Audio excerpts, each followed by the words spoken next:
ঢাকার দুহার উপজেলায় ইসলামী আন্দোলন বাংলাদেশ দুহার থানা শাখার দায়িত্বশীলদের শপথ গ্রহণ অনুষ্ঠান অনুষ্ঠিত হয়েছে। বুধবার বিকেলে জয়পাড়ার হাজারা ম্যানশনে এই শপথ গ্রহণ অনুষ্ঠান আয়োজন করা হয়।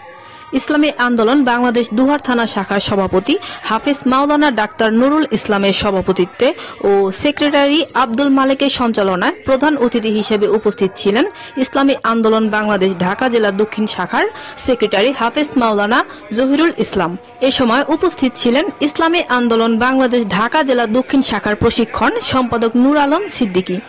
ইসলামী আন্দোলন বাংলাদেশ দুহার থানা শাখার সিনিয়র সহসভাপতি মুফতি মাসুদুর রহমান সিদ্দিকী, সহসভাপতি doctor Billal Hossain, joint secretary Mohammad Miraj Hossain,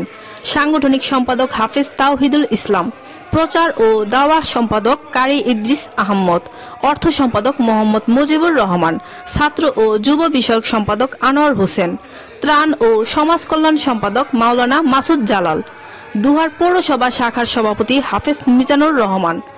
secretary Amjad Hossain, ইসলামী ছাত্র আন্দোলন বাংলাদেশ ঢাকা জেলা দক্ষিণ শাখার সহসভাপতি মোহাম্মদ জামাল হোসেন, ইসলামী যুব আন্দোলন বাংলাদেশ দুহার থানা শাখার সভাপতি মোহাম্মদ মতিউর রহমান মোল্লা, সাধারণ সম্পাদক হাফেজ আল আমিন, ইসলামী ছাত্র আন্দোলন বাংলাদেশ দুহার থানা শাখার সভাপতি মোহাম্মদ রাহাত, সাধারণ সম্পাদক সাব্বির আহমদ সহ আরও অনেকে।